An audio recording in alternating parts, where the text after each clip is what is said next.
Absolument, et ce problème soulève en réalité 3 problèmes, à mon sens. Alors, Maître Hedberg, elle est évidemment dans son rôle d'avocat, donc elle argue en fonction de ses clients, mais le mariage blanc, c'est la conséquence. Si vous voulez, le jugement, l'affaire du mariage blanc, c'est a posteriori. Ce dont il est question là, c'est le qualificatif a priori, c'est-à-dire l'OQTF, donc l'irrégularité du séjour de ce monsieur qui est donc algérien. Je ne suis pas une militante, la seule chose que je clame, c'est mon amour. Et mon seul combat, c'est celui de l'amour. Au pays de Candy, comme dans tous les pays.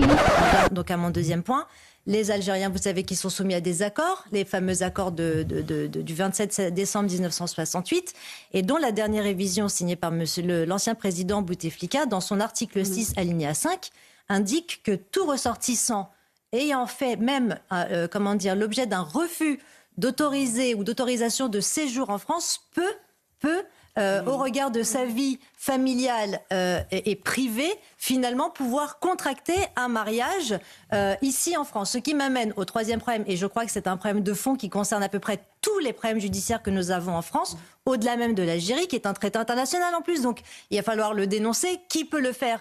C'est bien le président de la République, mais même sans la dénonciation du président de la République, il reste la Convention européenne des droits de l'homme. Donc une fois de plus, nous sommes cadenassés par la CEDH, son article 12 et son article 8 qui prévoit encore une fois le droit à une vie familiale et paisible, comme on a regard à chaque fois qu'une situation d'expulsion se manifeste, comme on l'avait vu notamment avec l'imam Iqiyoussen l'été dernier avec M. Darmanin.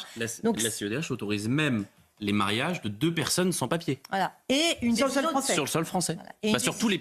Sur le sol de tous les pays signataires de la CEDH, dont la France fait partie. Et c'est foutu. Non, mais là, c'est foutu. Une décision du Conseil constitutionnel, notamment en 2003, qui prévoyait qu'un étranger en situation irrégulière pouvait tout à fait contracter un mariage. Donc, ce sont des vrais problèmes de fond. Oui, la CEDH l'autorise, mais le Code civil français l'autorise aussi, puisque le Code civil, les articles du Code civil relatifs au mariage ne tiennent pas compte de la nationalité. Donc, vous pouvez être frappé de QTF et tout à fait vous marier en France. Ça ne relève pas de la CEDH. C'est la loi française qui est faite de cette manière-là. Voilà, c'est pas un voyou. Nous, on veut pas faire de la politique, on veut même pas toute cette médiatisation. La seule chose qu'on demande à dire, c'est laissez-nous tranquilles. Ça suffit cet acharnement médiatique, ça suffit cet acharnement personnel. On n'a pas demandé à faire de la politique. Ça va déplaire à Monsieur Piolle, justement, le Burkini, puisque lui, il en faisait un cheval de bataille. Et d'ailleurs, il avait même soutenu les hijabeuses quand elles avaient saisi le Conseil d'État, souvenez-vous, il y a quelques années. Pour répondre à Johan, c'est une tradition de soumission de la gauche à l'islamisme. Depuis l'affaire des foulards de Creil en 1989, Lionel Jospin, alors ministre de l'Éducation, avait dit « Mais qu'est-ce que vous voulez que ça me fasse que la France s'islamise ?» Non, mais depuis, il s'est passé un certain nombre de choses. Depuis, bien sûr. Je ne suis pas en désaccord avec toi. Tu as bien raison. Les derniers mois, oui, c'est parce qu'il y a évidemment des mutations et une surenchère dans la volonté de capter une certaine clientèle qui elle-même fait dans la surmusulmanité avec la multiplication du voilement dans la rue. Le voile, c'est évidemment une soumission anthropologique entre hommes et femmes. C'est évidemment un symbole patriarcal. C'est évidemment même une fin de non-recevoir à celui qui pourrait éventuellement envisager une relation avec une femme non voilée. Donc c'est évidemment contraire à ce que nous adorons appeler comme étant le creuset républicain. C'est un refus de l'altérité, c'est un étendard de séparatisme culturel et c'est évidemment contraire à nos idéaux républicains. Pendant que des athlètes comme par exemple en 92 Assiba Boulmerka en Algérie avaient défié les intégristes pendant la décennie noire en courant sans le voile.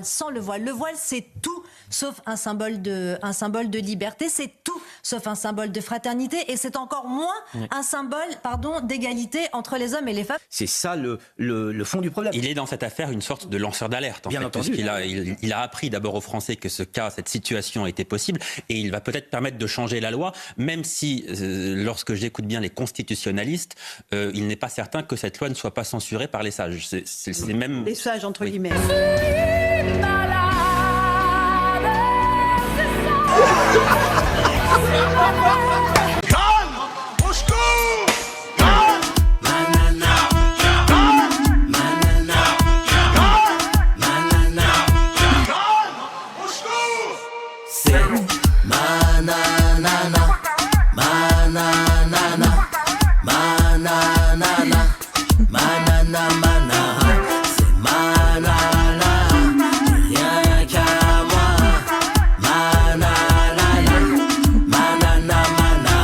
la chanson de l'été, Nana Manara de Nicolas Malone sur Spotify, iTunes, et bien sûr Deezer pour bouger, danser, se remuer.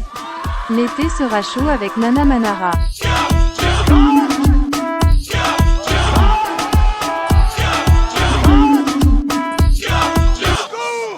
Abonne-toi sur Nicolas Malone dans Spotify afin de voir les vidéos non censurées et découvrir l'univers musical politique engagé.